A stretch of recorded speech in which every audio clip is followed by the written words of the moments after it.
여러분 안녕하세요. 개소리 타파TV 한국자유연합 대표 송영원입니다. 7시 정리방송 시작하도록 하겠습니다. 들어오시면 좋아요, 구독 눌러주시기 바랍니다.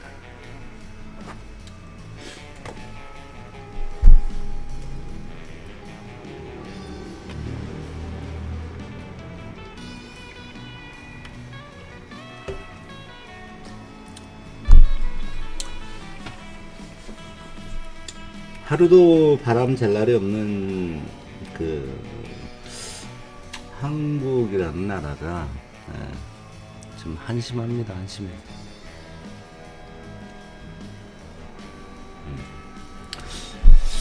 슬슬 그 이재명에 대해서 목을 조아가고 있죠. 슬슬 이재명에 대해서 목을 조아가고 있는데 오늘 같은 경우는 여러분들이 뭐 묻고 싶은 거 있으면 저한테 물으셔도 돼요. 이제 어떤 거라도 대답을 해드릴게요.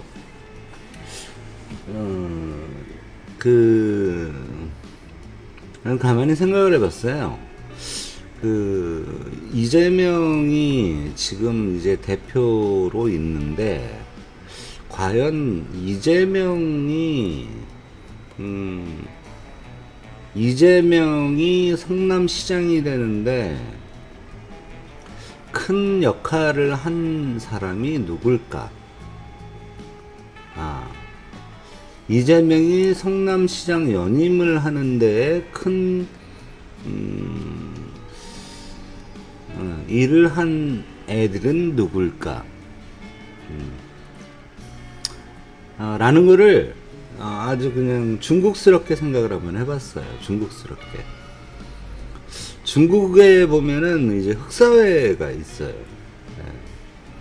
흑사회가 있는데 중국의 개발 당시 90년도 당시부터 문호가 개방이 되고 나서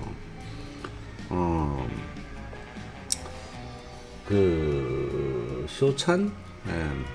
우리나라 조선족 일대 조선족 중에서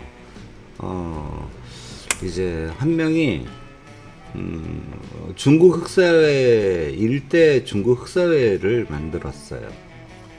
그러면서 중국 흑사회에 있는 사람들이 전부 다 이권들을 조정하면서 흑사회가 생기기 전까지는 중국에 뭐 성화폐가 있다 뭐 이렇게 하는데 실제로 그 성화폐라는 것들이 그게 무슨 뭐 이렇게 어떤 조직적인 세력을 가지고 막 그랬던 건 아니고 진짜로 이제 중국에서 이 힘을 쓰고 있는 거는 어느 지역이든 이제 중국에서는 흑사회가 대만도 그렇고 흑사회라는 이제 폭력단체가 있어요.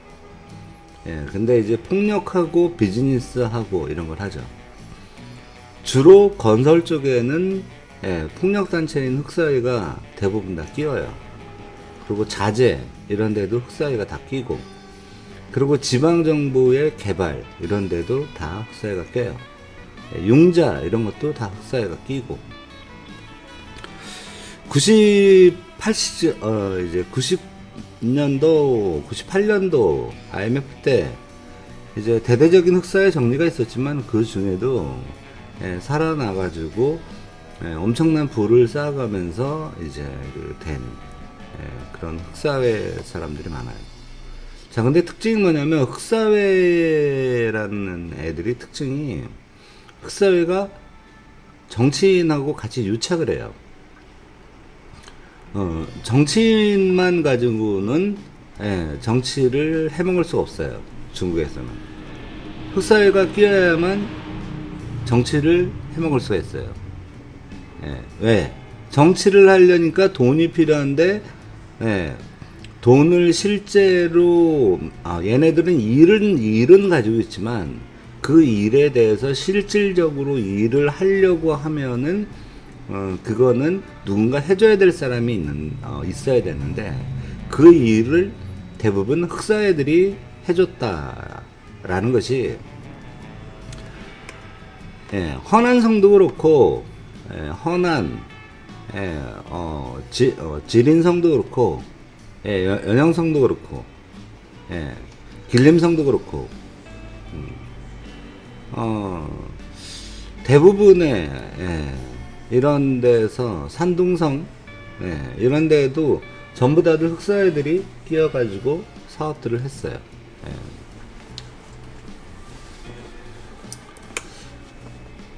사람들이 왜 이렇게 안 들어와? 그래서 지금 같은 경우에 흑사회에는 규칙이 있어요. 보면은, 사람을 죽이면 흑사회라고, 이제, 그때 후진타오 때 나온 거였었는데, 등소평 때 나왔었나? 후진타오 때 나온 걸로 아는데, 후진타오 때네요. 네. 후진타오 때 저 장점인 때 나와가지고, 이제, 장점인, 그 다음에, 후진타오, 이렇게 가면서, 흑사회라고 하면은 잡아다가, 감옥을 보내고, 15년형, 최소, 15년형, 또는 총살을 시켰어요. 그런데, 이 흑사회가 중국 전반에 걸쳐가지고 엄청난 영향력을 행사하고, 지금 중국에 저렇게 비어있는 그 대부분의 아파트들 같은 경우는 개발업들은 흑사회가 만든 거예요. 중국에 있는 큰 도로, 큰 관광지, 큰 호텔, 이런 것들은 중국에 사업을 하는 애들이 만든 게 아니라 중국 흑사회가 정치권들하고, 하전천호님, 다크그레이님, 안녕하세요. 만들어 놓은 거예요. 여러분들이 알고 있는 많은 그런 상하이에 있는 건축물 같은 경우도 흑사회가 다 끼었고, 북경에서 흑사회가 끼었고, 근데, 조선족이, 중국 흑사회의 시초라는 거는, 이제 좀 알고 계세요. 원래 흑사회라는 거는 대만에서부터 생겨난 건데. 자, 근데 제가 갑자기 왜 흑사회 이야기를 하냐면, 자, 정치권이 커나가는데, 그 이재명이 자기가 깨끗한 그런 척을 하려고 하려니, 근데 돈은 없어. 지지율도 궁상이야. 그러면 정치권이 이제 성남 이제 국제마피아파가 일단에 국제마피아파의 성장과 국제마피아파가 이재명을 도와줬다라는 것은 분명한 사실이야. 이건 사실적시야, 사실적시. 왜? 성남을 근거지로 해가지고, 국제적으로 놀고 있는 국제마피아파가,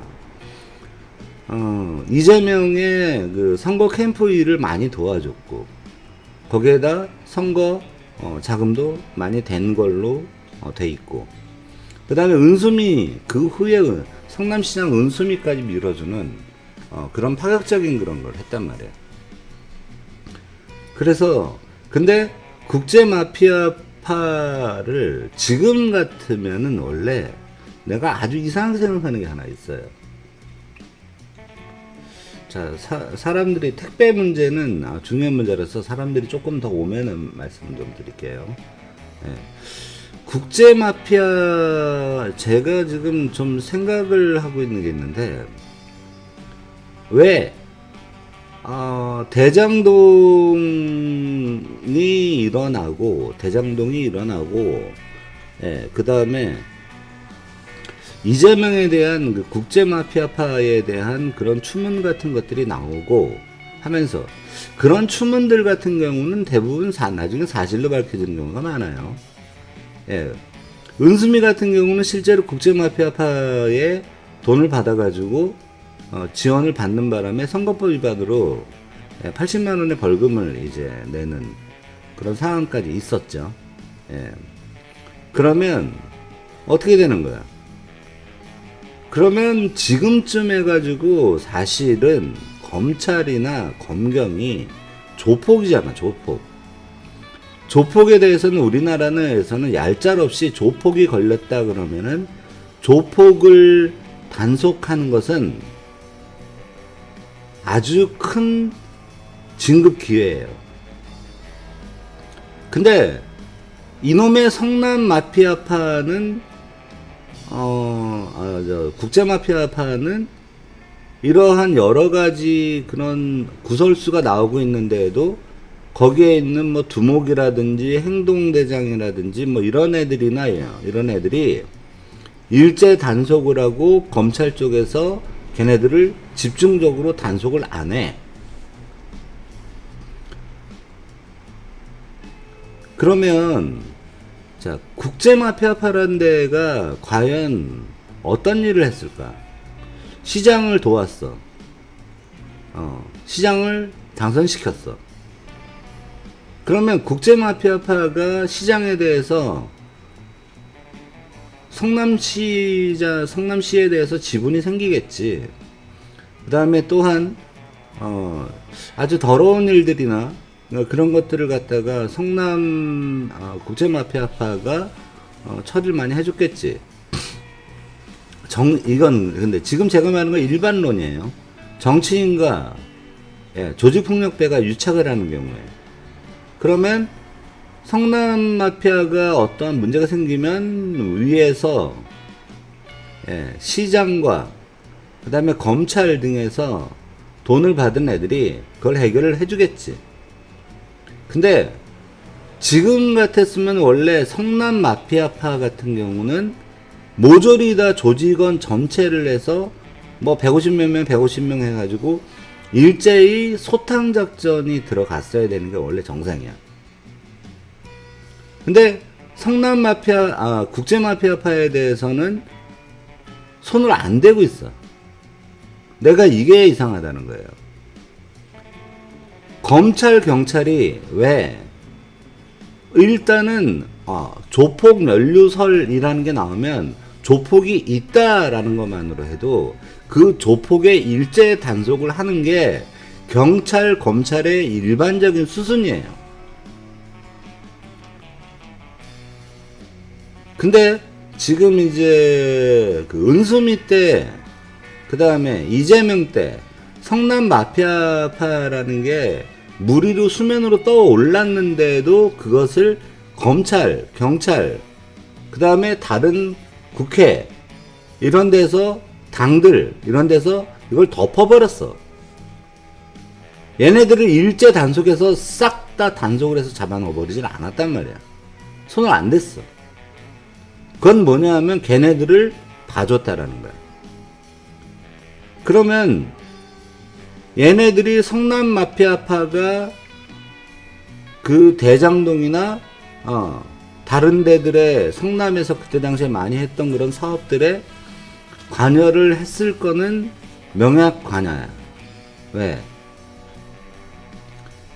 아파트 개발 사업을 하다 보면은 사람들 쫓아내야 될 일도 있고, 그 다음에 좀 험한 애들이 좀 껴가지고 중간에 일을 하는 경우가 많은데, 그때 성남 마피아파가 그러한 그 개발 일에 관여를 했을 것으로 보여져. 그리고 그 성남 마피아파가 그러므로 해서 세를 확대하고 이재명과 함께 같이 힘을 이제 서로 도와가면서 힘을 합쳐가지고 서로 커서 지금은 성남 마피아가 상당한 부분에서 정권들의 약점들을 잡고 있고 이재명의 약점도 잡고 있고 성남 마피아파란 데가 언터처블로 가 있는 것 같은 그러한 느낌을 받아요. 아니면 벌써 이제 국제마피아파라는 데는 벌써 이제 그 일제 단속을 있었어야 되거든. 근데 안 해 지금. 어떠한 시에서라도 이제 조직폭력배가 문제가 생긴다 그러면 일단 정치권 조직이 전에 조직폭력배들을 잡아다가 얘네들은 일단 다 구속시켜 놓고, 얘네들은 무조건 구속이에요. 왜? 조직폭력배는 조직폭력단을 구성했다라는 이유만으로도 구속이 돼요. 조직폭력배는 일단 무조건 구속이에요. 도주 우려가 있다라는 걸로 돼서 무조건 조직폭력배, 조직폭력단 결성에 관한 것으로 법률로 봤을 때에는 무조건 구속을 하고 즉결 체포를 하고 일제 단속 대상이에요. 그냥 자 오늘 조폭 단속합니다. 관내 조폭 단속합니다. 라고 하면은 심지어는 조폭이었던 애들이 산악회 구성해 놓은 것까지 가서 잡아들여요. 그래서 구속시켜버려요. 그래서 너네 지금 모임 구성했지? 모임 구성했는데, 아니, 우리 산악회 하는 거라고. 아니, 근데 산악회 하는데 왜 다 조폭이야? 친구들이 다 조폭이니까 그렇죠. 근데 무슨 수상한 짓을 하는 거 아니야. 너네 범죄단체 조직죄로 너네 중에서 누구 하나 감옥 가라. 라고 해서 감옥을 가요.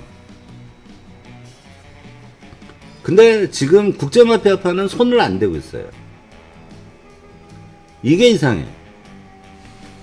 많은 정치권들과 성남 이재명과 그 다음에 많은 정치권들이 좌우를 걸쳐가지고 국제마피아파의 유착관계가 있는 걸로 추측이 돼요. 그렇지 않고는 국제마피아파를 저렇게 가만히 놔두고 있을 일이 없어요. 근데 사람들이 거기에 관심을 안 가져요. 국제마피아파에. 대장동이라는 게 나와서 대장동에 나와서 남욱이라든지 김영배라든지 이런 애들에 대해서는 관심을 갖는데 이게 지금 자 중국에는 아직도 삼합회가 아니라 흑사회가 있어요.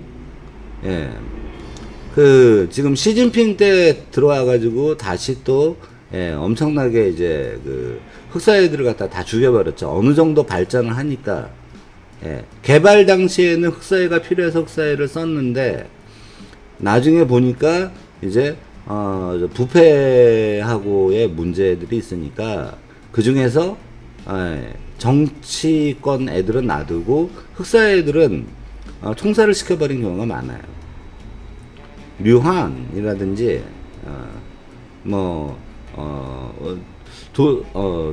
조선족 이제 일대 흑사회 보스도 그냥 흑사회라는 이유만으로 그냥 사형을 시켜버렸어요. 기업형 범죄 조직들이 많았죠. 심지어는 흑사회 동목 중에 한 명 같은 경우는 우리나라 돈으로 한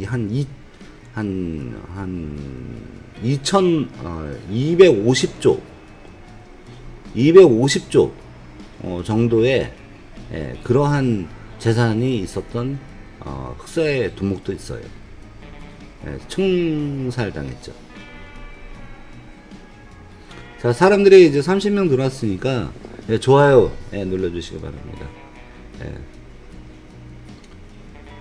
좋아요 숫자 좀 맞추고 택배 대란 이야기 좀 드릴게요.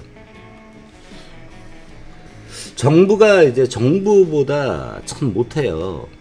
정부가 가정부 정도 수준의 옛날 우리 집에 가정부가 있었거든요. 아버지 잘 살 때. 근데 가정부들이 알아서 잘 해주는 게 사는 사람들이 알아서 잘 해주는 게 가정부야.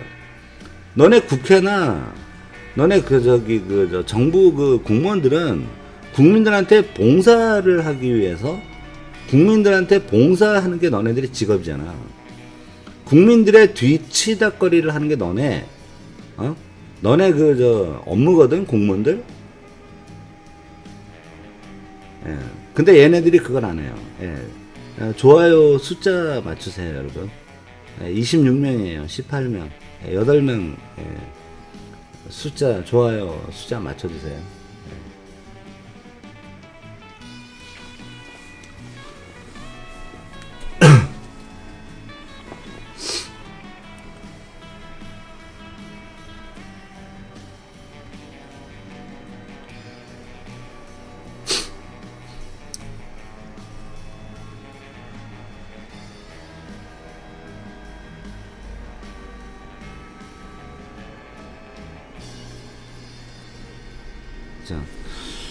자, 여러분, 지금 현재 우리나라, 중국이 한동안, 호주나 이런 곳으로부터 석탄을 받지 못했어요. 그리고 산서성에 있는, 이제 산서성에 있는, 석탄 같은 경우도 그쪽에 비가 많이 오고, 그 다음에 광산사고 같은 것들이 나면서, 실제로 광산 채굴이 사망자가 엄청나고 이러면서 힘들었어요. 그 지역에 또 폭우가 내리고 그래서. 근데 여러분, 경유차 중에서 화물차가 다니려고 하면 경유차에는 유로 6라는 기준이 있어요. 유로 6라는 기준이 있어가지고 SCR이라는 탄소 배출 저감 장치를 달도록 되어 있어요. SCR이라는 장치예요. 유로 6 기준에서 나와서 우리나라에 있는 모든 경유차들에는 SCR이 달려 있어요. 근데 SCR을 갖다가 산소 저감 장치를 쓰려면은 그 산소 저감 장치에서 쓰는 원료가 뭐냐 하면 요소수라는 게 있어요. 요소.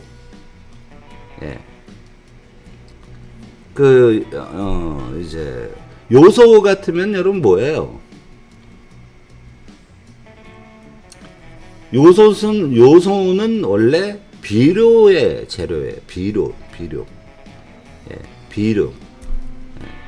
그러니까 요소수를 갖다가 쓰면, 요소수를 갖다가 경유를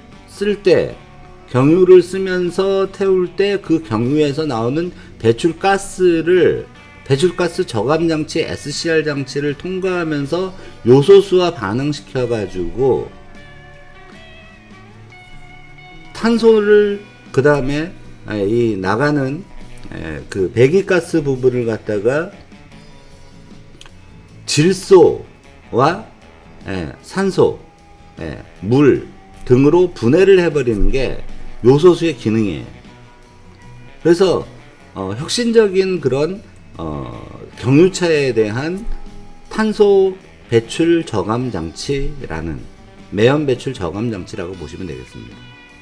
근데 거기에 들어가는 게 요소수라는 게 있는데, 보통 화물차 기준으로 했을 때 6,000km 정도를 달렸을 때 기름 넣는 것만큼 요소수를 넣는 게 아니야.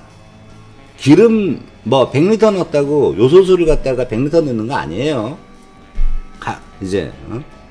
같이 넣는 거는 맞긴 한데, 자, 화물차 기준으로 봤을 때 한 6,000km 정도를 타면은 요소수가 모자라. 어떤 것든지 간에 대부분 다 그 요소수 들어가는 용량 부분을 맞춰놔가지고 그 차가 6,000km 정도 타면은 요소수 보충을 해줘야 돼. 근데 원래 1리터 10,000원 정도 하거든, 가격이. 원래 단가가 1리터 10,000원이야, 1리터 10,000원. 1리터 10,000원. 그러니까 뭐 비싼 건 아니야. 그러니까 우리가 엔진오일 넣듯이 요소수를 갖다 보충해 주는 거야. 교체해 주는 게 아니라 요소수를 갖다가 요소수가 점점 없어져 버려. 이 배기가스하고 같이 반응을 해가지고 같이 화학 작용을 일으켜서 요소수가 없어져 버리기 때문에. 그러면 이 부족한 요소수를 갖다 보충을 해줘야 되는데 그게 한 6,000kg마다 넣어줘야 된단 말이야. 근데 요소를 만드는 나라가 어디냐면 요소를 만드는 재료가 주재료가 석탄이야.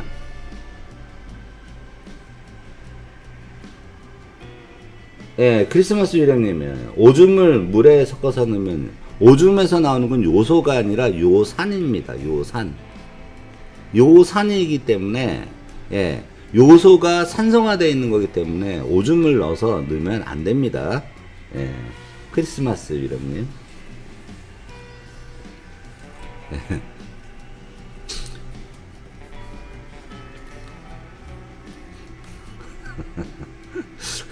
요산하고 요소는 구별이 돼야 돼요. 요소는 주로 이제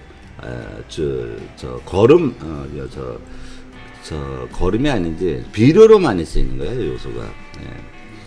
자, 근데 우리나라에도 요소수를 만드는 기업이 3개 정도 있어요. 무슨 케미칼 이래가지고 3개 정도가 있는데, 이 우리나라에서 만드는 요소수 같은 경우는 주유소에 보급을 하는 게 아니라 주로 산업 기반에 보급을 해요. 요소수, 디젤 기관들을 쓰고 있는 산업 기관들이 어디가 있어요? 화력발전소. 이런 데들이 보통 보면은 화력발전소라든지 발전소라든지 아니면은 산업기관 이런 데에서 디젤 쓰고 있는 데에다가 그것을 요소수를 공급을 해요. 근데 요소수의 단가가 원래 그렇게 높거나 그렇진 않기 때문에 요소수는 흔한 거기 때문에 이것에 대해서 자, 그러면은 요소수는 탄광에서 석탄을 캐가지고 요소수 만드는 공정을 거쳐야 돼요. 근데 이 요소수 만드는 공정이 여기서 또 폐기물이 많이 나와요. 폐수가 많이 나와요. 그렇기 때문에 전 세계에서 요소수를 가장 많이 만드는 나라가 어디냐 하면 중국이란 말이에요. 근데 거기서 석탄을 갖다가 호주에서 석탄을 안 주고 뉴질랜드에서 석탄을 안 주고 하는 바람에 여기에 중국의 석탄 부분, 그 다음에 전력 부분, 이런 모든 부분들이 모자르게 돼버리니까 결과적으로 중국에서 요소수를 생산하는 양이 엄청나게 줄었어요. 그러면 우리나라에서는 그것에 대해서 미리 준비를 했어야 돼. 자, 일본 같은 경우는 요소수에 대해서 준비를 했어요. 미국도 요소수에 대해서 준비를 했어요. 다른 나라들도 요소수에 대해서 준비를 했어요. 근데 우리나라는 요소수에 대한 준비를 안 했어요.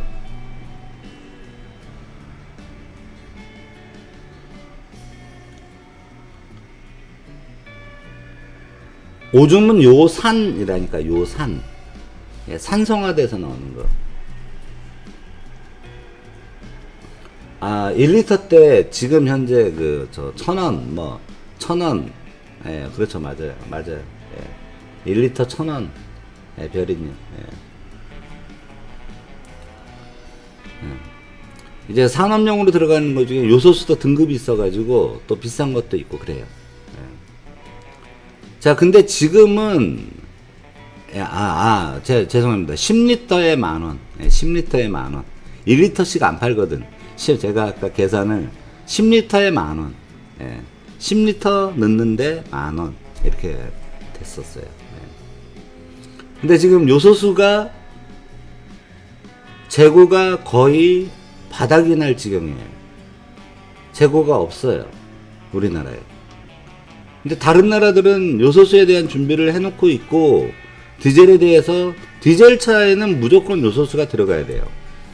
요소수를 만약에 디젤 차에다 안 넣으면 어떠한 상황이 생기느냐? 시동이 안 걸려요. SCR에서 요소수가 없다. 그럼 이 차는 시동을 걸지 못하게 락을 걸어요. 요소수의 밸러스트라는 거는 요소수의 양을 갖다가 체크를 해가지고 이 요소수가 얼만큼 이제 돼 있는지, 예, 그걸 갖다 체크하는 건데, 요소수가 N꼬다 이러면 요소수 SCR 장치에서 탄소 배출 저감 장치에서 배기가스 배출 저감 장치에서 시동 거는 부분에 대해서 락을 걸어버려 가지고 시동이 안 걸려요.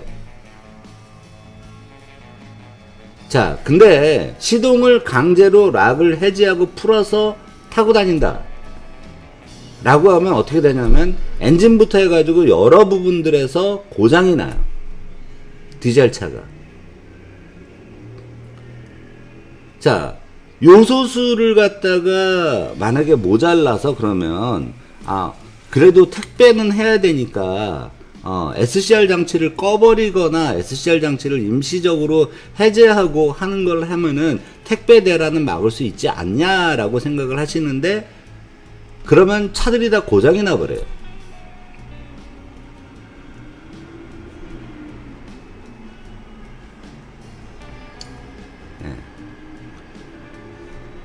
근데 이제 그 싼 그것을 갖다가 배보다 배꼽이 더 큰 게 요소수를 갖다가 해외 직구로 구입하게 되면은 화물료가 더 많이 드는, 요소수 값보다 요소수를 갖다가 운반하는 운임이 더 드는 그러한 배보다 배꼽이 더 큰 상황이 발생을 하니까 어떻게 되냐면 택배, 차, 이런 데들이 문제가 생긴다는 거예요. 자, 그럼 택배만 문제가 생기느냐? 결과적으로 요소수가 모자르게 되면 우리나라 화력 발전에도 문제가 생겨요. 그리고 우리나라 산업 전반에 디젤 기관을 쓰고 있는 쪽에서 SCR 장치, 유로 6 기준을 따르고 있는 장치들에는 모조리 다 문제가 생겨요.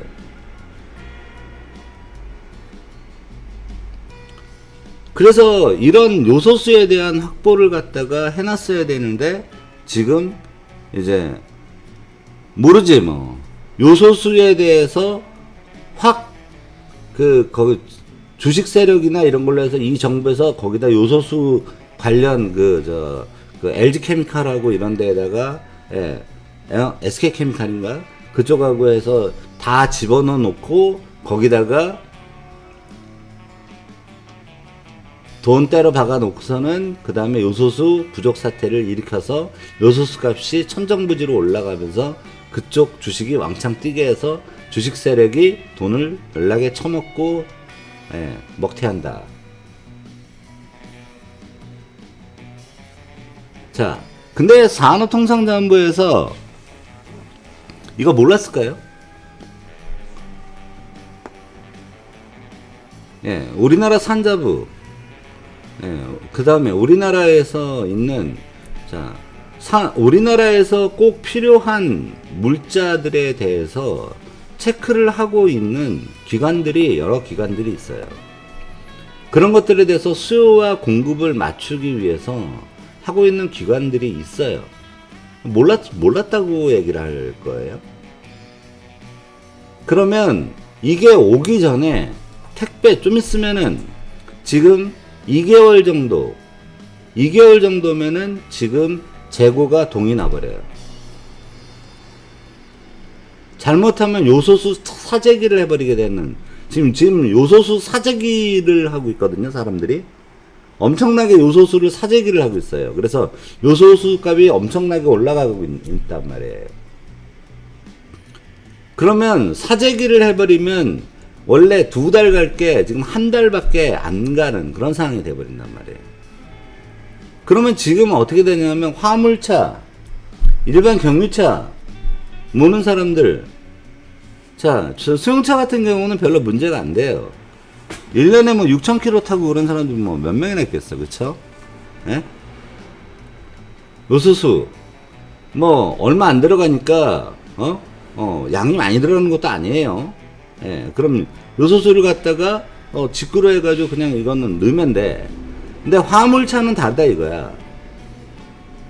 엄청나게 다니기 때문에 요소수를 엄청나게 쓴단 말이에요, 화물차들은. 화물차들, 버스들, 트레일러들, 그 다음에 중장비들, 이런 것들은 요소수를 쓸 수밖에, 요소수를 엄청나게 쓴단 말이야. 계속 기계를 돌리니까. 차야 뭐 여기서 디젤차 있는 거 같은 경우는 뭐 요소수 같은 경우는 사실 신경도 안 쓰지. 6,000km면은 5,000km마다 엔진오일 가는데, 엔진오일 가려고 하면은 1년은 타야지 뭐. 하면 최소한 6개월은 타고 이런데 또 넣는 양이 얼마 안 되니까. 그런데 디젤 차는, 트레일러 차들 같은 경우는 1000리터, 기름통이 1000리터 이렇게 되니까 거기에 요소수 들어가는 것도 엄청나게 많이 들어가게 돼버린단 말이에요. 그러면 그거를 준비를 해놔야 되는데 준비가 안 됐으면은 중국이 저지경이 됐을 때 요소수 생산을 못하고 있다라는 것에 대해서 한국통상자원부가 그걸 알고 있었을 것이고, 그러면은 한국은 물류대란, 지금 자 여러분, 지금 우리가 뭐 위드 코로나로 지금 뭐 간다라고 하지만은 택배의 비중이 엄청나게 늘어 있어요. 지금요, 비대면으로 택배 구매가 엄청 늘어 있는 상황이에요. 그러면 지금 도로상에서 디젤 차들이, 화물차는 대부분 디젤이잖아요. 디젤 차들이 전부 다, 생산사님 안녕하세요. 디젤 차들이 전부 다 다니면서 이 요소수를 갖다 소모를 하고 있단 말이에요. 근데 요소수가 중국도 없는데 중국발 요소수 사태예요, 지금요. 우리가 요소수를 갖다가 우리가 쓰고 있는 거 한 20-30% 정도를 우리가 만들고, 그 다음에 나머지 70% 가까이를 갖다가 요소수를 갖다가 중국에서 전량 수입을 했었어요. 근데 산업통상자원부나 이런 데에서 이 70%의 중국에서 쓸 요소수도 없는 상황에서, 그러면 중국은 요소수 수출을 안 한단 말이야. 그러면 산업통상자원부는 호주나 다른 곳이나 아니면은 우리나라에 있는 화학 회사들하고 연계를 해서 석탄을 수입을 해서, 우리 뭐 호주에서 석탄 얼마든지 수입할 수 있잖아. 거기서 요소수 생산을 늘리는 그러한 기획을 호주가 중국을 압박하고 미국이 압박을 했을 때 요소수 부족 사태를 예견하고 거기에 대한 준비를 했었어야만 해. 그게 공무원이고 그게 산업통상자원부가 할 일이란 말이야. 어떠한 수요되는 물건이 없어지면은, 없어질 걸로 예측이 되어지면 그 예측 데이터에 따라 가지고 그것에 대해서 필요량을 확보를 해 놓는 게 바로 산업통상자원부와 기재부 등이 할, 그 다음에 정부가 할 일이란 말이야. 근데 이 정부가 가짜 정부인지 그냥 방역만 하러, 방역 청소만 하러 다니는 청소가 정부인지, 그런 거는 안 하고 대가리는 안 쓰고 그냥 몸으로만 뛰려 그래.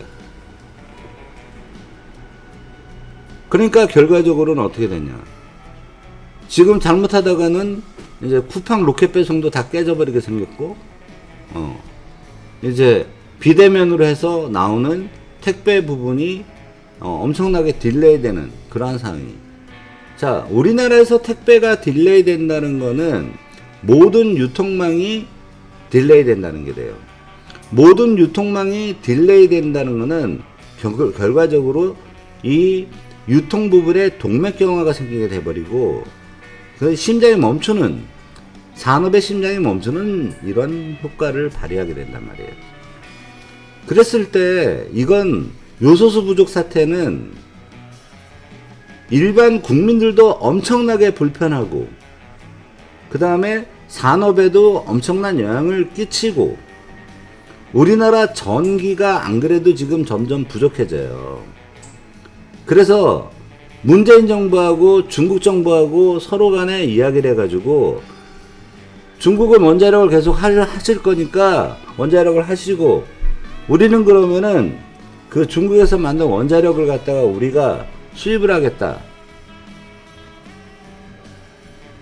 이따위 그 서로 간에 협의나 하고 자빠졌거든요.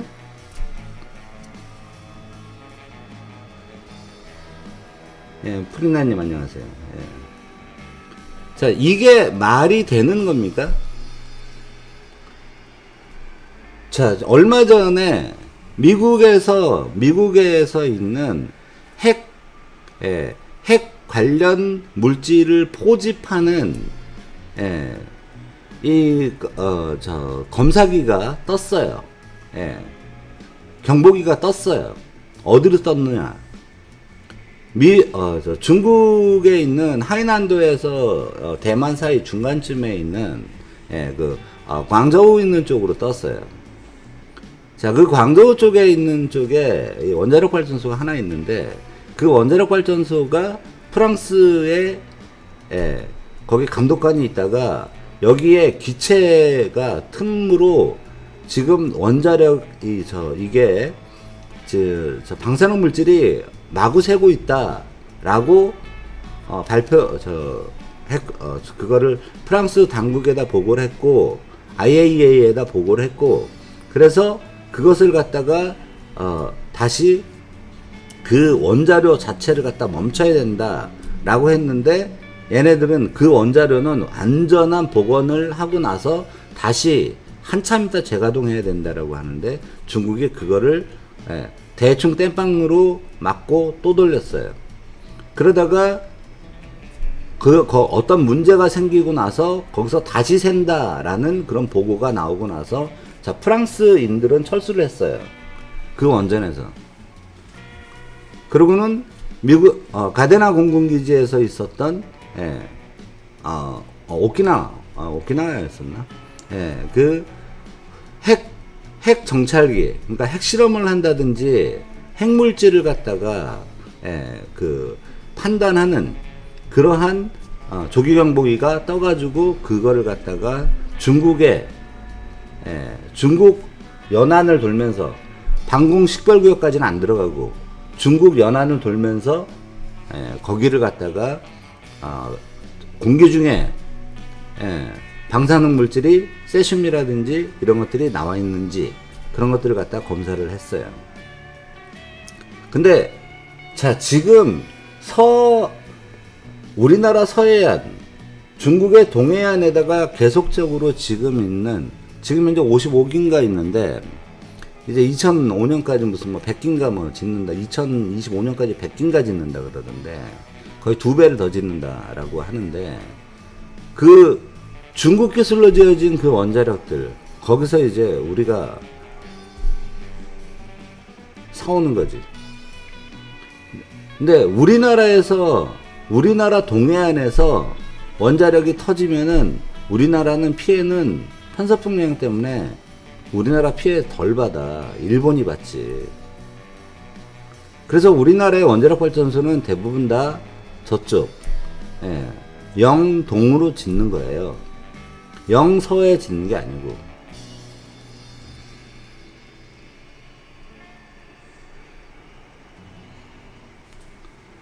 자, 생수를 사지 마시고요.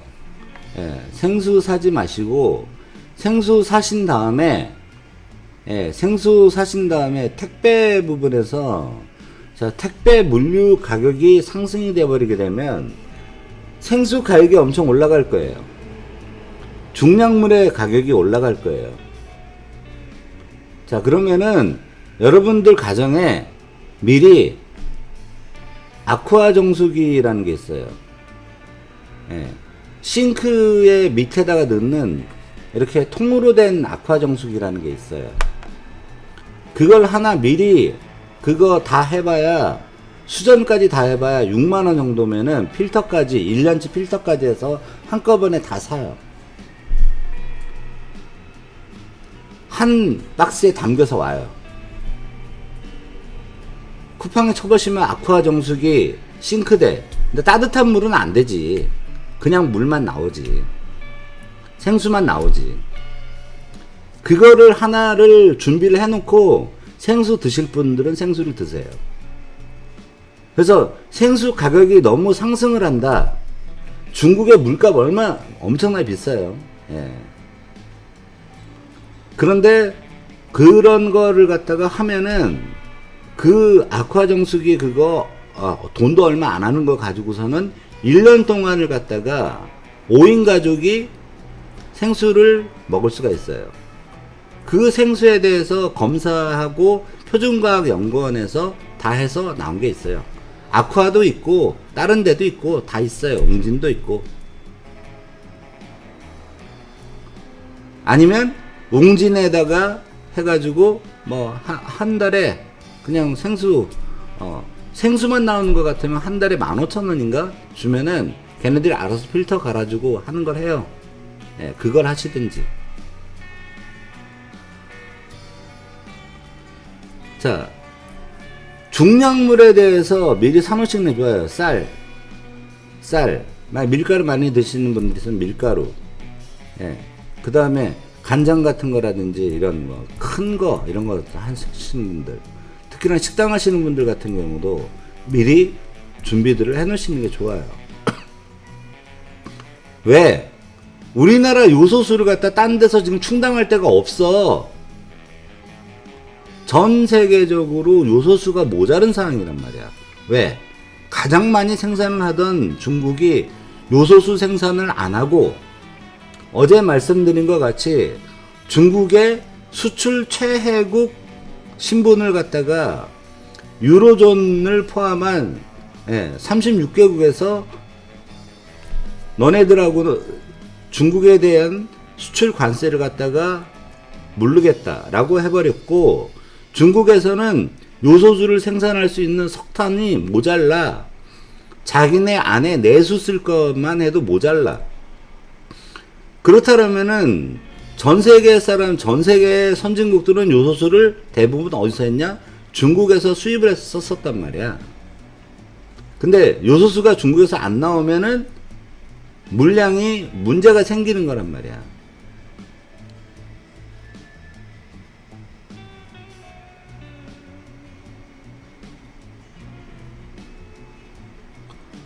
정수기, 김정수기 말고, 김정수기 사놓으면 큰일 나요, 여러분. 저 문어병이 저 마누라 김정수기를 집에다 사놨다가 하면, 집이 큰일 나죠. 정수기 세트 하면은 나중에 정수기 아저씨 불러가지고 하든지, 솜씨 좋은 그거 있으면은 밑에서 그냥 배관 이거 해가지고 연결해가지고 싱크에다가 넣어놓고서는 그냥 자기가 갈아도 돼요. 저도 여기에 정수기가 있어요. 나 물 사 먹는 사람들이 제일 보면 아까워. 정수기가 여기에 있고, 집에도 정수기를 있어요. 정수기를 사서 내가 달아요. 정수기 필터 내가 갈아요. 그래서 뭐 3개월마다 세그멘트 필터, 그 다음에 또 무슨 필터, 또 뭐 나중에 무슨 필터, 이래가지고 3개월마다 가는 거, 6개월마다 가는 거, 1년마다 가는 거, 이렇게 해서 세트로 1년짜리 들어와요. 그동안의 요소수 문제는 해결이 될 거니까. 자, 그러면 여러분, 이제 요소수가 모자라서 택배 대란이 일어난다라면, 택배 대란으로 해서 일어난다라는 것은 뭐가 문제가 생기죠? 물가가 상승이 돼버려요. 지금 현재까지 10년 이내에 가장 높은 물가 상승률을 보인 이번 년에 3.7%의 물가 상승률이 있는 상황에서 지금 요소수가 모자라서 물류비가 더 들게 돼버리면 가격 상승을 부추기고, 공장에서 이것들을 생산을 할 때 생산비가 증가되면서 다시 또 가격이 올라가요.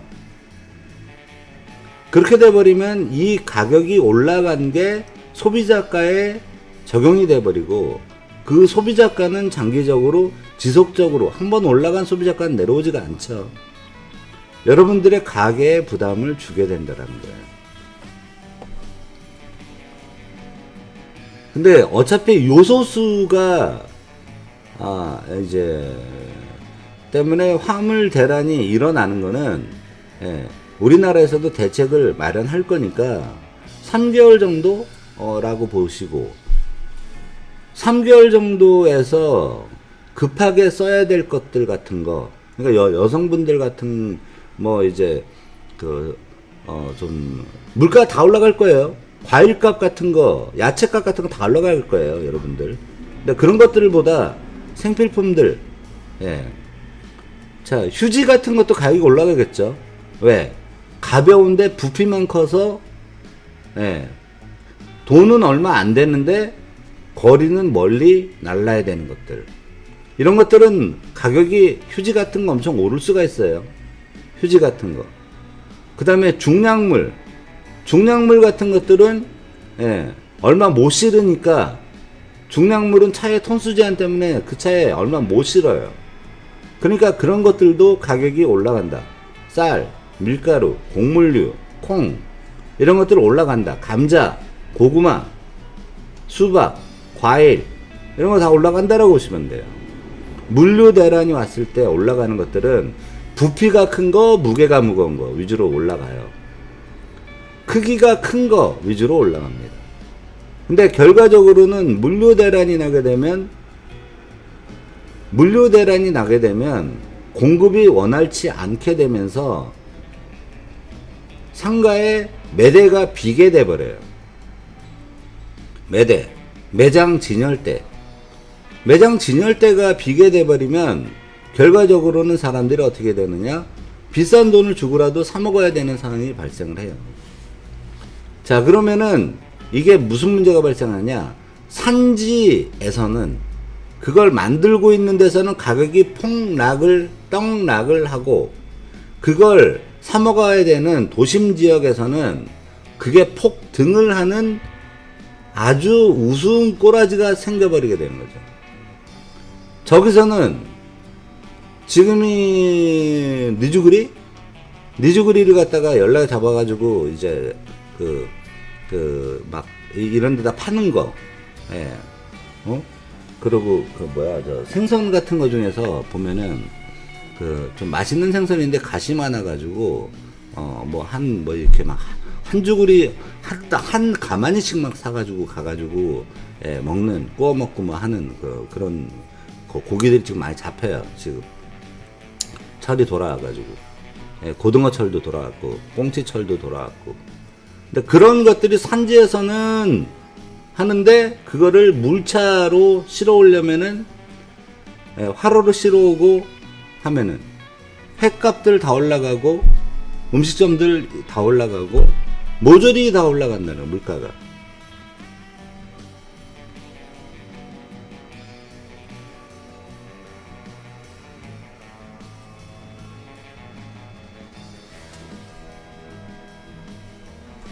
이제 화장지 같은 경우도 집안에 같은 경우에 비데 하나 정도는 설치를 하는 게 좋습니다. 그냥 찬물 나오는 비데 얼마 안 해요. 뭐 12만원짜리도 있고, 찬물 나오는 비데. 따뜻한 거 해도 뭐 25만원, 이렇게밖에 안 해요. 위생에도 좋고, 휴지도 휴지고, 휴지는 사놓긴 사놔야지. 근데 이제 비데 같은 것도 사놓으면은 좋습니다. 결과적으로는 절약이니까 비데 같은 것도.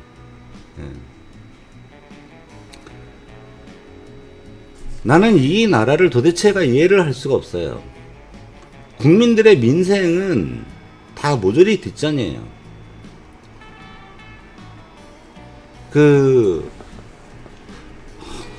요소수에 대한 부분 같은 경우는, 요소수 생산 부분에 대한 부분 같은 경우는 미리 저번에 외신에서는 이것들이 요소수 부족 사태에 대한 것들이 외신에는 다 나왔어요. 근데 우리나라는 요소수에 대한 부족 부분이 이제 주유소들에서 요소수가 떨어지는 상황이 발생을 하니까 오늘에서야 요소수를 갖다가 막 이번 주 돼서야 요소수가 부족하다, 요소수 대란이 날 것이다, 택배 대란이 날 것이다, 이런 식으로 어그를 끌어요. 근데 그 신문들도 이상한 게 그 요소수에 대한 부분은 이미 외신들에서 호주에서 석탄을 안 보낼 때부터 요소수에 대한 불안을 갖다가 외신들이 다뤘단 말이에요. 그래서 각국은 요소수를 갖다가 자급할 수 있는 시스템들을 만드는 걸 갖다가 각국이 힘을 썼단 말이에요. 그래서 요소수가 물론 부족하지, 다들 갑자기 수입하던 선들이 뚝 끊어져 버리니까. 그런 상황이 발생을 했는데 택배 지금 2,500원 3,000원 하던 게 갑자기 택배가 6,000원 돼버리고 5,000원 돼버리고 하는 이런 상황이 돼버린다. 그리고 택배 차들이 줄어들어 버리니까 택배가 지금 이제 원래는 요즘 오늘 시키면은 내일 받잖아. 근데 오늘 시키면 옛날처럼 3일 있다 받고 이런 상황이 발생할 수도 있다라는 그런 것이죠. 자, 택배 대란 옵니다.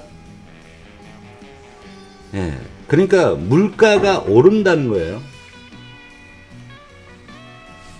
택배 대란이 오면 딴 것만 되는 게 아니라 택배가 늦게 오고 택배값만 올라가는 게 아니에요. 물가가 올라요. 물가. 그리고 여러분들이 원하는 물건을 갖다가 쉽게 구입할 수 없는 상황이 발생을 해요. 그러니까 필요한 물건은 꼭 필요한 물건은 미리 좀 사놓으세요. 어차피 쓸 거잖아. 썩지 않을 것 같으면. 그리고 물가가 오를 걸 대비해서 꼭 필요한 것들은 미리 좀 사놓으세요. 어차피 먹을 거잖아.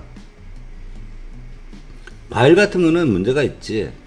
미리 사놓으면 안 되니까.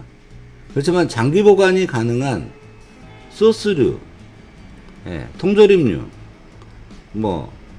햄 같은 거, 이런 것들은 미리미리 사놓으실 필요가 있어요. 햄이 어떻게 되는 줄 아세요? 도축장에서 고기가 만들어져서 그 고기를 가지고 햄 만드는 공장으로 가서 햄 만드는 데서 디젤을 써고 전기를 써가지고 그걸 만들어 가지고 그걸 다시 배급소로 화물차가 싣고 가서 그 화물차가 다시 또 각 지역 배급소로 갔다가 보낸 다음에 거기서 각 유통센터로 보낸단 말이에요. 그러면 그 중간중간에 그 요소수 가격 때문에 운임이 올라가는 그 부분에 대한 가격이 전부 다 올라간다라는 게 되잖아요. 그러니까 가격들이 엄청나게 재고 같은 거 있는 거 지금 현재 있는 여기에 지금 현재 마트에 있는 재고들 같은 경우는 여러분들이 가서 지금 요소수 부분에 대해서 우리 방송 지금 보신 분들 같은 경우는 지금이라도 좀 이따 저녁 때 가셔가지고 이마트나 이런 데 가서 필요한 것들을 왕창 좀 담아다가 갖다 놓으시고 어차피 먹을 건데 어차피 먹을 거잖아. 그리고 빨리 정수기한테 주문하시고 물가 올라가니까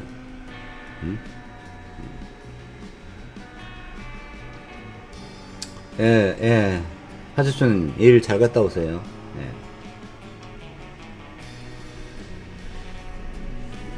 자, 하이퍼 인플레이션이 시작되는데 하이퍼 인플레이션에다가 물류 대란까지 이루어지고, 자, 지금 미국 같은 경우는 하이퍼 인플레이션이 와 있고, 그 다음에 테이퍼링을 다음 달부터 시작할 줄 알았는데 내년이나 테이퍼링을 이제 양적 완화했던 걸 갖다가 양적 완화했던 부분을 갖다 줄이고 금리 올리는 걸 갖다가 테이퍼링을 시작을 해요. 테이퍼링을 시작을 하면서 지금 현재 문제가 발생을 하고 있어요.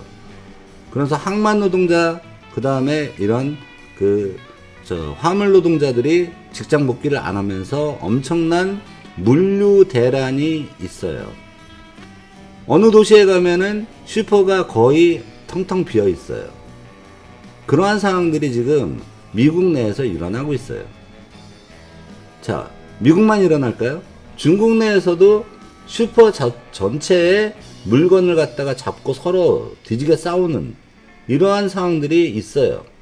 보도가 안 되고 있어요.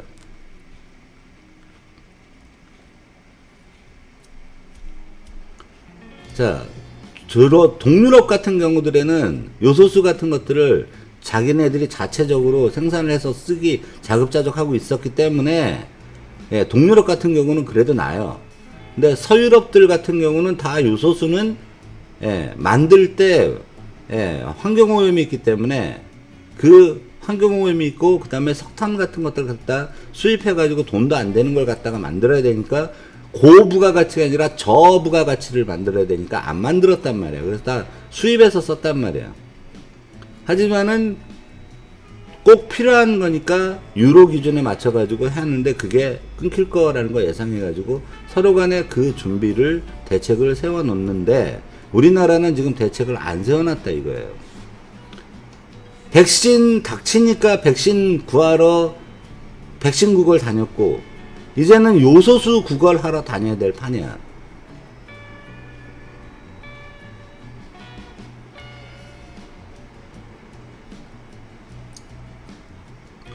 아, 프리나님, 예. 아, 요즘은요, 양초 말고, 예, 이렇게 막 돌리면 배터리가 충전이 되는 게 있어요. 예, 배터리 충전되는 게 있어요. 그래서 등이 있어요. 예, 그 야외용으로 돼서. 딱 놔두면은, 그 하루가요, 하루. 양초는 꺼지고 불나고 위험하고 그러잖아요. 예? 야외용품 보면은, 막 자기 손으로 막 돌려가지고, 일단은 이거 저기 충전을 시키는 거예요. 충전을. 이 안에 배터리가 있어. 그래서 딱 놓으면은 예, 돈도 얼마 안 해요. 예.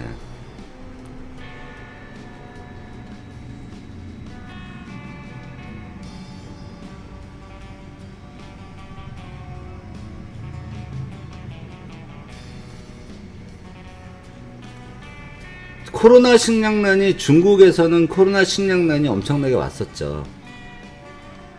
중국하고 다른 나라들에서는 코로나 때문에 식량난이 엄청나게 왔었어요. 그리고 물가가 엄청나게 올랐었어요. 중국 같은 경우는 그때 올랐던 식료품 물가가 아직도 안 떨어지고 있어요.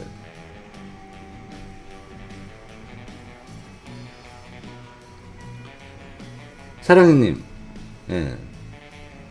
그 속아서 손해본 게 없잖아요.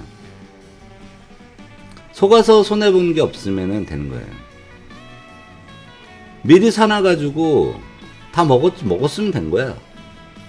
라면 부피 크잖아. 진라면 40개짜리 그거 얼마 안 해요. 그런 거 시켜놔요. 방에다 쌓아놓으라고. 그럼 먹으면 되잖아.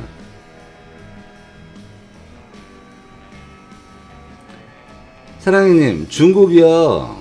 지금 먹방 금지돼서 먹방 유튜버들 잡혀가고 먹방 유튜버들 채널 삭제되고 먹방을 하려면 먹방을 하는 이유에 대해서 소명을 한 다음에 먹방을 하지 않으면 현행 체포됩니다.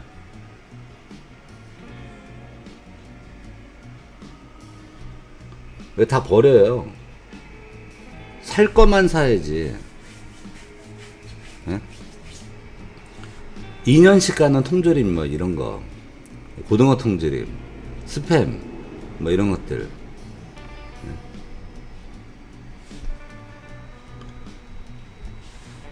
자, 지금 같은 경우는 자, 한 3개월짜리, 4개월짜리 예, 이러한 예, 물건을 갑자기 못 구하는 그러한 상황이 이제 한 달 정도 안에 올 수 있는 그런 거예요. 근데 요소수의 지금 같은 상황에서 이제 만약에 중국이 오판을 한다. 중국이 지금 거의 경제, 사회 이런 부분에서 절단이 나 있어요. 그리고 민심이 아주 더러워요. 민심이. 자, 근데 여러분들은 그 민심이 더럽다라는 게 시진핑에 대해서 민심이 더럽다 이렇게 생각을 하실 거예요. 근데 중국 전제국가는 그렇지가 않아요. 중국 전제국가라는 표현을 제가 썼는데, 중국 전제국가는 미국과 외국에 있는 다른 애들이, 얘네도 국뽕이 가득한 애들이에요. 그리고 우마우당이나 이런 애들이 전부 다 여론 형성을 그런 식으로 하고 있어요. 누가 뭐 이제 국가가 뭐 어쩌고 저쩌고 하면 거기에 대해서는 검열이 돼서 전부 다 이 단어를 쓸 수가 없어요. 써도 검색이 안 돼요.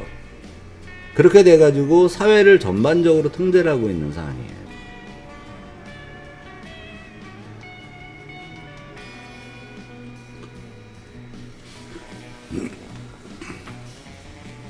자, 그러니까 일단은 물류 대란이 온다라는 거, 요소수에 대해서 물류 대란이 온다라는 부분은 이제 했고, 이 정부가 그것을 못 맞췄다라는 거. 근데 자, 이것에 대해서 한심한 것은 우리 우파 정부에 있는 경제 통들조차도 이 요소수에 대해서 중국 석탄 발전 부분에 대해서, 이런 부분들에 대해서는 지금 입을 꽉 쳐다물고 있고, 그 다음에 한미연합사하고의 훈련 부분이나 이런 부분들, 그 다음에 국제정세가 돌아가는 부분에 대해서는 다 전부 다 꽉 입을 쳐다물고는 전부 다 아파트 더 짓겠다. 그 다음에 뭐 어떻게 지원을 어떻게 해주겠다. 자영업자 지원을 어떻게 해주겠다. 그 다음에 뭐 죽었던 교육을 어떻게 살리겠다. 지금 먹고 사는 게 문제고, 그 다음에 전운이 감돌고 있는 극동아시아에서 엉뚱한 소리들 짓거리고 있어.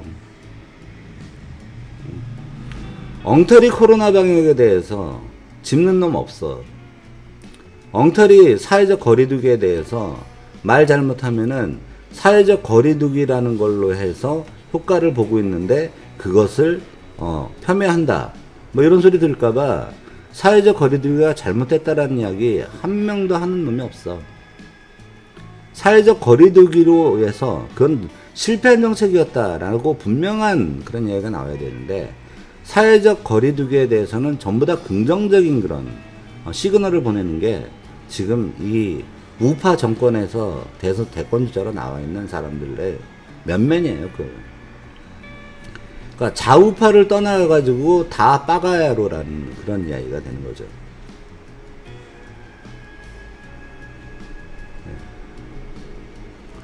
자, 조금 전에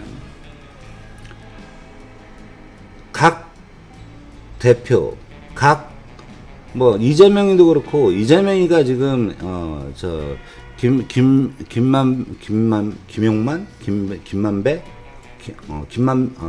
김만배인가 뭐 그 대표하고, 그 다음에 전 도시개발공사 사장들이 이제 나섰어요. 자, 그리고 왜 도시개발공사를 하다가 성남도시개발공사는 왜 대표 없이 본부장이 대표 대행을 하면서 업무를 진행을 했을까요? 성남도시개발공사 사장 같은 경우는 중요한 자리고 요직인데, 그 자리를 갖다가 왜 유본부장한테 혼자 맡겨놓고 그 큰 사업을 진행을 했을까요?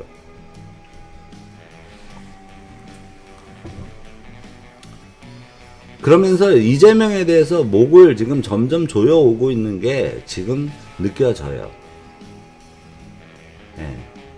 자, 조선일보, TV조선, 채널A, 일반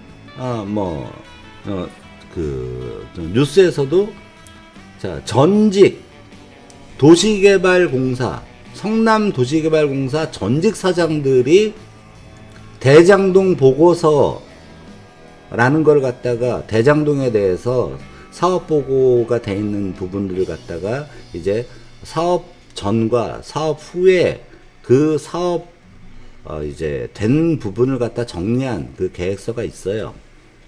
근데 그런 것들에 대해서 이재명은 뭐 그런 것들을 갖다가 무시를 하는, 예, 지가 설계해 놓고. 근데 전직 도시개발공사 사장들인 전부 다 그냥 묵시적으로 저놈이야 저놈 이라는 시그널을 보내고 있어요. 이재명이라는 시그널을 보내고 있어요.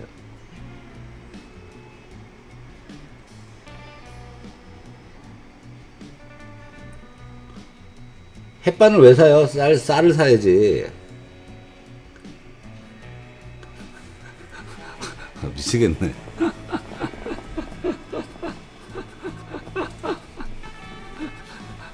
쌀 사야지, 쌀. 아유, 진짜.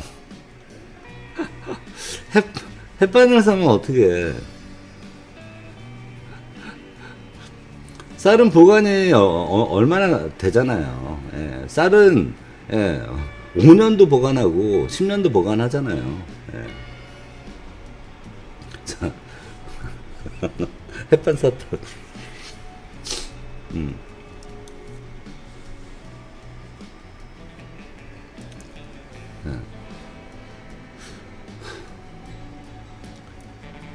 자, 코로나 식량난은 아직도 유효합니다. 예. 지금 이게 다 코로나로 인해서 온 식량난이에요. 지금 현재 이런 물류대란 같은데 이러는 거 지금 러시아 같은 경우에 지금 식량난 있어요. 예.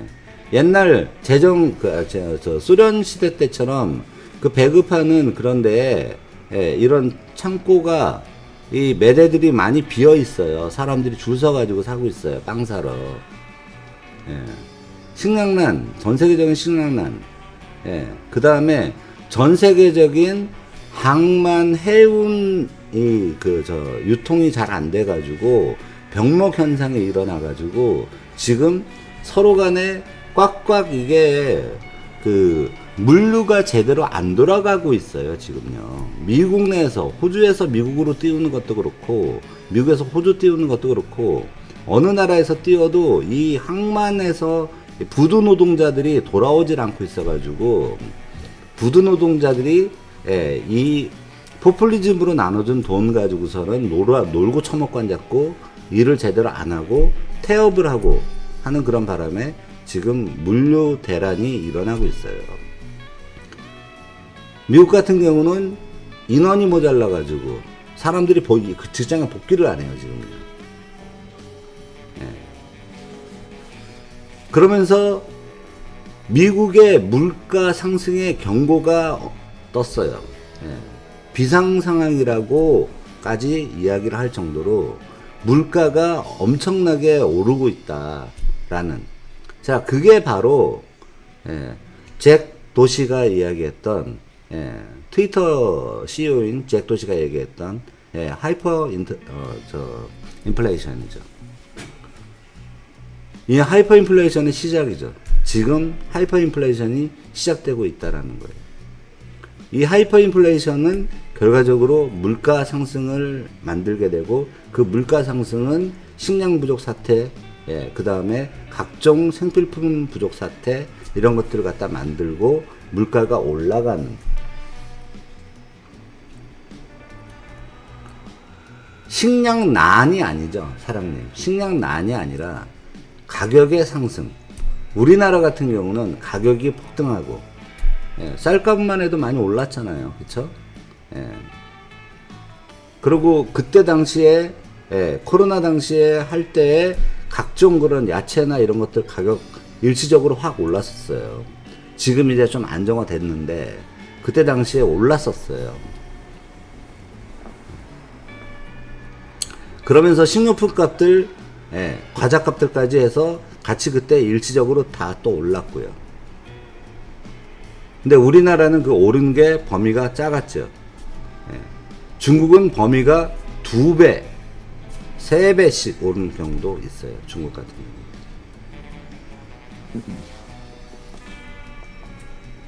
자, 지금 이제 많이 오를 걸로 생각되는 거는 이제 물류가 안 되면은 생선, 화로 이런 것들 많이 오를 거예요. 그 다음에 고기 같은 거 이런 것들 많이 오를 거예요. 근데 그럼 안 먹어도 살잖아. 예, 인스턴트로 그냥 해서 먹을 수도 있잖아. 예. 근데 인스턴트도 오른다라는 거지.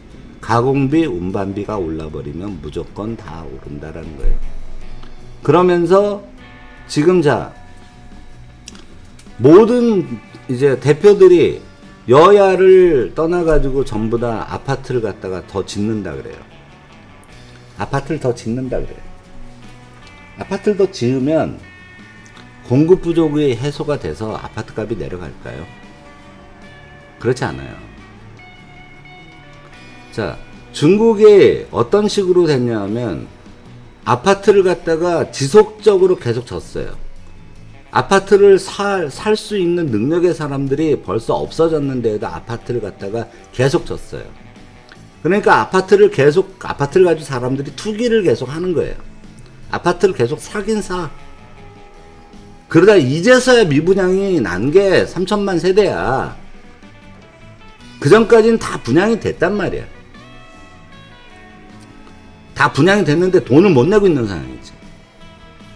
근데 아파트를 갖다가 뭐 4분의 1 아파트, 뭐 반값 아파트, 뭐 서민 아파트, 뭐 임대 아파트 공급을 많이 하겠다, 뭐 이러한 얘기들을 하는데 지금 우리나라의 아파트는 옛날 아파트까지 치면은 이미 전부 다 주택 공급률을 초과한 상태예요. 근데 아파트 값은 너무 올라 있어요. 자, 대구에 지금 올해 진 아파트의 73%가 미분양이에요. 대구 그렇습니다. 부산도 미분양이 지금 많아요. 아파트 값이 부동산 값이 오를 때에는 서울부터 올라서 남쪽으로 내려와요. 자, 요즘 같은 경우에 부동산을 하는 부동산 리서치를 하는 회사들이 보는 데가 기본적으로 저쪽 서울 강남권 아파트, 경기권 아파트, 그 다음에 분당 일산급 아파트, 그 다음에 인천들 보고, 그 다음에 대전 세종 보고, 그 다음에 이제 대구, 대구에서도 대구 일반, 그 다음에 수성구 보고, 그 다음에 저기 부산 일반 보고, 부산 수영구 보고, 부산 수영구가 아니지 해운대구 보고, 이런 식으로 하면서 이것에 대해서 봤을 때 이 좌표가 어떻게 되냐면 올라갈 때는 서울 경기서부터 올라서 밑으로 내려오면서 여기가 밑에가 나중에 올라요. 내려갈 때에는 아파트 값이 내려갈 때에는 미분양이 나오고 아파트 값이 내려갈 때에는 밑에 부산 대구서부터 미분양이나 아파트 값이 내려가면서 서울로 가는 상황이 발생을 해요. 이런 상황에서 서울 지역에다가 아파트를 공급을 한다. 그러면 이제 이거는 이상한 또 현상이 발생을 해요. 그 아파트가 짓는 거 가지고 또 사람들이 투기를 또 하는 거야. 할 게 없으니까 투기를 하는 그러한 양상이 발생을 해요. 사람이 살지도 않는 상태에서 계속적으로 투기를 하는 상태가 발생을 하는 거죠. 근데 여기에 있어가지고 지금 현행 아파트 금리는 현행 아파트 금리가 지금 담보대출이 5%대까지 올랐어요. 지금 일반 예금은 제로금리나 마찬가지인 상태에서 아파트 담보대출이 4%, 4.5%에서 5%까지 올랐다. 그것도 시중 메인 은행에서 5대 은행에서 그만큼 올랐다. 라는 거는 그만큼 이게 위험하다라는 거예요. 자, 아파트가 안전한 자산이면은 돈을 빌려줄 때, 이 이자를 적게 받겠죠. 근데 은행이 아파트를 위험자산으로 분류를 했기 때문에 아파트 담보대출 부분에서 이율을 올리는 거란 말이에요. 산수라고, 산수.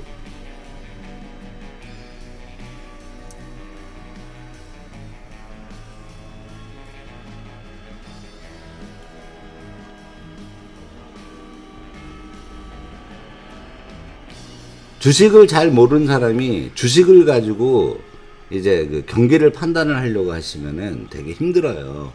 사람이. 주식을 잘 모르는 사람이 주식 올라가는 걸 가지고 그 경기 판단을 한다라는 거를 보면은 그거는 아주 힘든 거예요.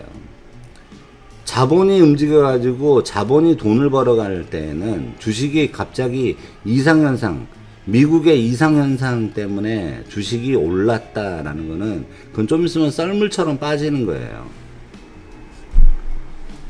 실물 경기에 대해서 정확히 이해를 하고 주식을 봐야 돼요. 실물 경기를 보지 않고 주식만의 좌표, 숫자만을 보고서 그걸 카운팅하고 있다가는 망하는 게 그게 개미들이 그래서 망하는 거예요. 자, 그러면 그러면 지금 어떻게 되느냐?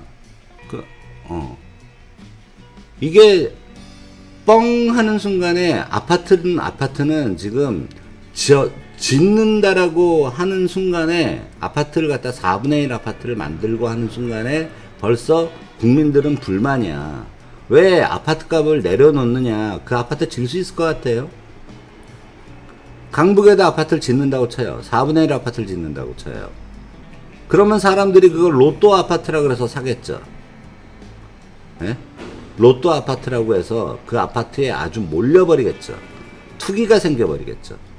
그러면 그 아파트에 피가 붙어가지고 4분의 1 아파트를 만들어봐야 다시 그거는 아파트 투기만을 조장할 뿐이에요. 어떻게든 사람들은 투기를 합니다. 기회가 있으면. 근데 전 세계적인 하이퍼 인플레이션에 의해서 전 세계적인 위기가 닥쳐올 때에는 제일 먼저 타격을 받는 게 우리나라 부동산, 우리나라 주식이에요. 우리나라 주식과 우리나라 부동산 같은 경우에는 전반적인 펀드멘탈 기초 체력이 부동산은 좀 강한데 부동산은 지금 체력이 바닥까지 가 있는 상태예요. 완전히 옛날에 1989년, 90년에 일본의 아파트를 보는 듯해요. 말도 안 되는 가격으로 돼 있어요. 그때 사람들이 전부 다 이거는 이거 완전 까땜이었거든. 그러다가 결과적으로는 그거를 예측했던 많은 학자들이 예측했던 것처럼 공중의 거품으로 다 날아가 버리고 자산이 다 날아가 버린 그런 상황이 돼버렸죠. 그러면서 길고 긴 고난의 행군을 30년간 들어갔죠. 일본이 고난의 행군 30년. 지금 인건비가 일본보다 우리나라가 인건비가 더 높아요. 일반 대기업 기준으로 봤을 때 우리나라 인건비가 일본보다 높다고요. 평균 인건비가 우리나라가 일본보다 높다고요. 우리나라가 일본보다 평균 시급이 주유수단까지 하면 일본보다 높다고요. 정상적이지 않은 거죠.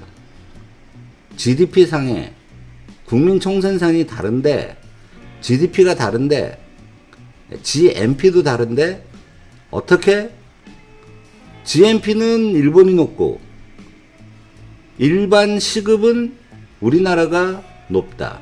기본급은 우리나라가 높다. 일반 월급도 우리나라가 높다. 이거는 말이 안 되는 그런 문제죠.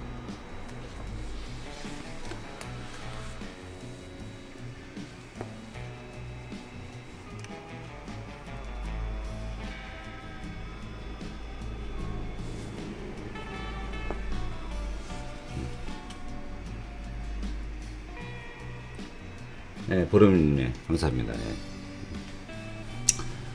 자, 근데 정부가 집을 갖다가 이걸 갖다가 왔다리 갔다리 이렇게 왔다리 갔다리 하는데, 자 성남에서 이제 민간 사업을 하는데 특혜를 하기 때문에 앞으로 민간 사업을 갖다가 하는 데는 민간 사업 부분에서 이걸 줄이겠다. 라는 걸 갖다가 민주당도 그러고 국민당도 그러고 두 당들이 앉아가지고 그런 국리를 하고 있어요. 자, 어떠한 사업이든 민간이 벌 수 있는 것에 리미트를 두겠다라는 걸 하고 있어요. 이게 뭐예요? 사회주의야. 관치경제. 공공이 아파트에 껴드는 짓을 안 하면 된다고. 공공이 아파트에 껴드는 짓을 안 하면 돼. 그리고 규제를 또 만들어. 근데 그런 규제는 아파트의 사업을 갖다가 하는데 분양가 상한제를 통해 가지고 그걸 갖다가 이 사람들이 얼만큼이나 돈을 벌어가는 걸 규제를 하고 했었단 말이야. 근데 니네들이 용적률 막 올려주고 뭐 이런 거 하면서 아파트도 올려주고 하고 하면서 또 지네들이 돈 벌어야 되니까 개발이 안 되는 지역까지 개발 허가를 내주고, 지금 이제 성남에 또 하나 문제가 된 지역이 있어요. 연구단지 있는 쪽에 아파트 허가를 이재명이가 사인을 해버리냐. 근데 이재명이가 반대해놓고선 지 아는 애가 거기로 그걸 시작을 하니까 그거를 허락을 해준 그런 또 사건이 또 하나 있어요, 지금요. 그게 지금 밝혀져가지고 그것도 제2의 대장동이 돼가고 있는 거예요. 이재명이 그래서 이번에 대권에서 끝까지 갈 수 있을지 없을지 거의 못 갈 거다라고 추정을 하는 게 그러한 이유 때문입니다. 자, 정부가 왔다리 갔다리 하지 말고 시장 경제에 맡기면 되는 걸 갖다가 그걸 왔다리 갔다리 하면서 니네들이 주택을 갖다가 니네들이 주택 공급 부분을 갖다 니네들이 말을 하는 순간 주택 시장이 요동을 쳐. 우리나라는 주택 시장에다가 니네들이 하는 주택 정책이라는 거는 말없이 시행을 하라고. 기관이 있잖아. LH라는 기관이 있단 말이야. LH와 함께 국정 상황에서 전반적으로 보고선 니네는 보조적 역할을 해야지. 자, 이게 아파트 값이 올라가는데 아파트 값이 왜 올라갔어? 주도적인 역할을 하는 게 문재인 정부가 정책 실패를 하는 바람에 올라간 거야, 아파트 가격이. 근데 그걸 또 정책으로 막으려고 하면 어떻게 돼? 안 돼. 그래서 대장동 같은 사업을 하면서 사업을 갖다가 시행하는 사람한테 사업하는 사람은 얼마 이하로 낮게 가져가도록 하겠다. 그러면은 거기서 남는 수익은 또 누가 가져가? 공무원들이 가져가. 그게 세수로 들어올 줄 알아? 어딘가 또 검은 구멍으로 들어가게 돼 있는 게 그런 돈이야. 개발업에서는 그런 거라고. 얘가 못 먹어. 근데 얘가 먹을 수 있는 길을 갖다 또 이 공무원이 또 열어줘. 그래서 이렇게 뺑뺑이 돌려서 또 먹게 하는 거지. 안 그러면 누가 사업을 해? 안 해. 민간 사업에서. 니네 정부가 부동산 정책에서 26차례나 이 정부에서 왔다리 갔다리 했기 때문에 이 부동산 정책은, 문재인 부동산 정책은 완전한 실패로 끝나버린 거야. 부동산 정책이라는 거는 원방에 가야 되는 거라고. 한 방에 가야 되는 거라고. 그래서 만약에 시행착오가 있으면 한 번만 수정을 해야 된다고. 근데 이렇게 수정했다, 여기서 요만큼 수정했다, 여기서 요만큼 수정했다, 여기서 요만큼 수정했다, 이걸 갖다가 지역과 이런 거 생각 안 하고 안배 안 하고 그냥 니네들끼리 발표를 해가지고 이거를 자기네들의 치적사항으로 하려고 하다 보니까 우리나라 부동산이 지금 개판이 돼가지고 일본의 버블 경제 시대의 아파트가 돼버렸지. 일본 버블 경제 시대의 아파트 값하고 우리나라 아파트 값은 지금 똑같아요. 그때보다 우리가 아파트 값이 더 높아. 이게 꺼진단 말이에요. 자, 그럼 중국은 아파트 값이 무한정 올라갔던 아파트 값이 중국 아파트 값이 꺼지고 있어요. 또 정부가 아예 야 너네 아파트 값 반으로 쳐버려. 그 이상으로 거래하지 마. 이러한 공산주의식 그런 정책까지 쓰면서 아파트를 이 부동산 부분을 갖다 연착시키려고 하고 있어요. 근데 이게 경착륙이 되겠지. 우리나라의 부동산 때문에 우리나라는 아주 개판이 나버릴 거예요. 자, 그게 바로 내년이다라고 보여지는 거죠.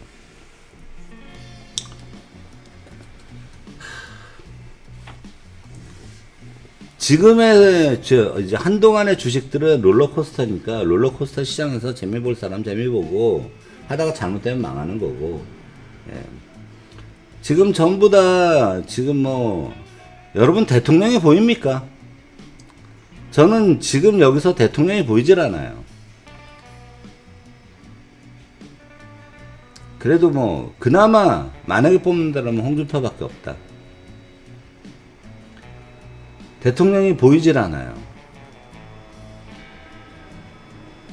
윤석열, 이재명 이런 인간들은 전부 감옥 가야 될 인간들이고, 그 인성이나 이런 부분들이나 이게 자 이번 선거에 이슈가 된 게 뭐냐 하면, 이번 선거에 이슈가 된 것은 이러한 나라 때 이번 선거에 이슈가 된 게 웃겨요.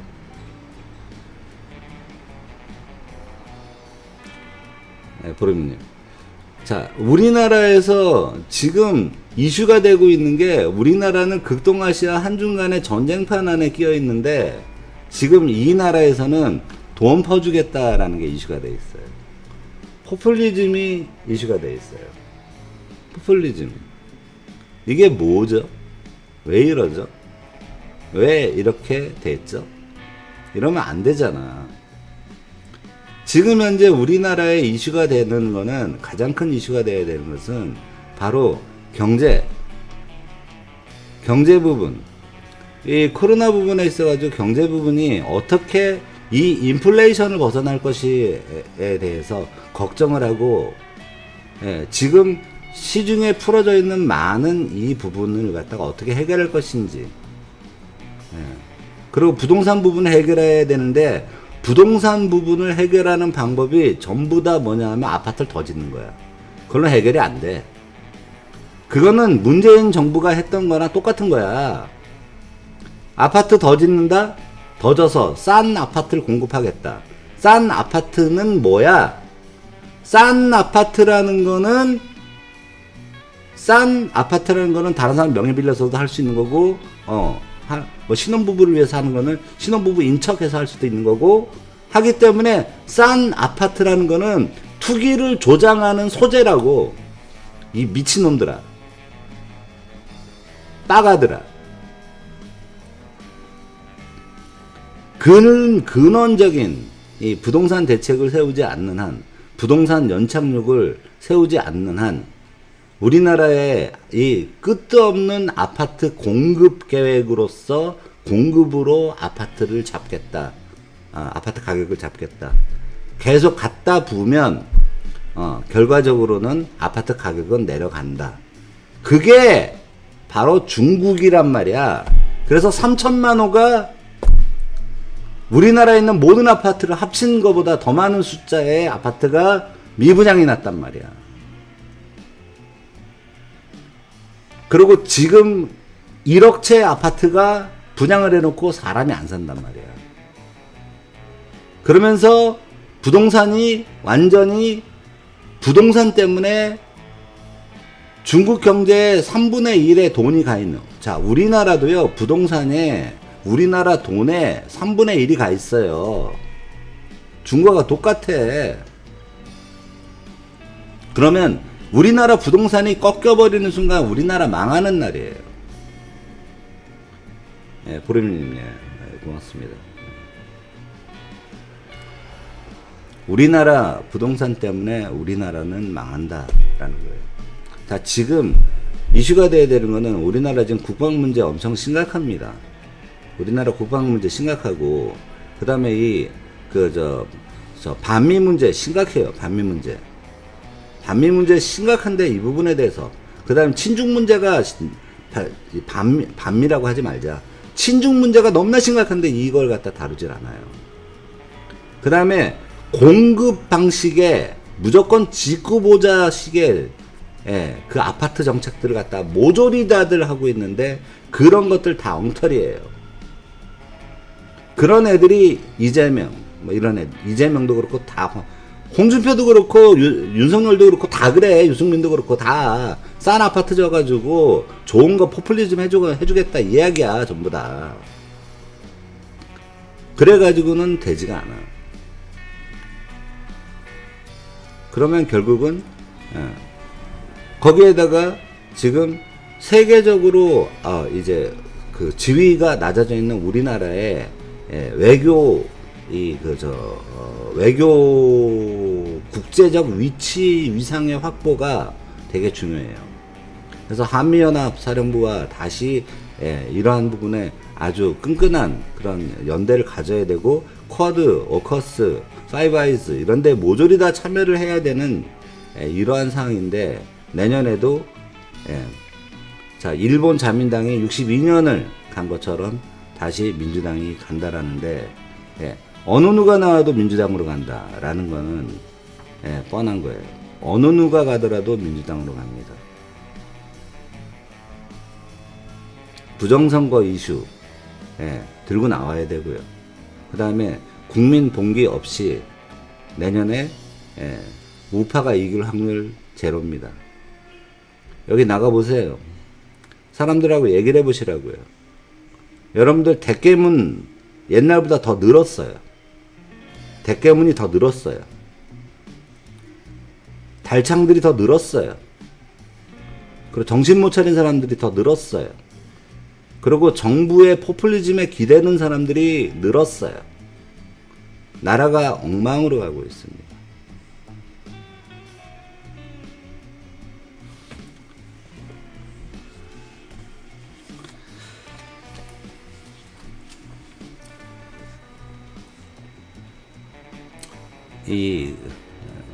참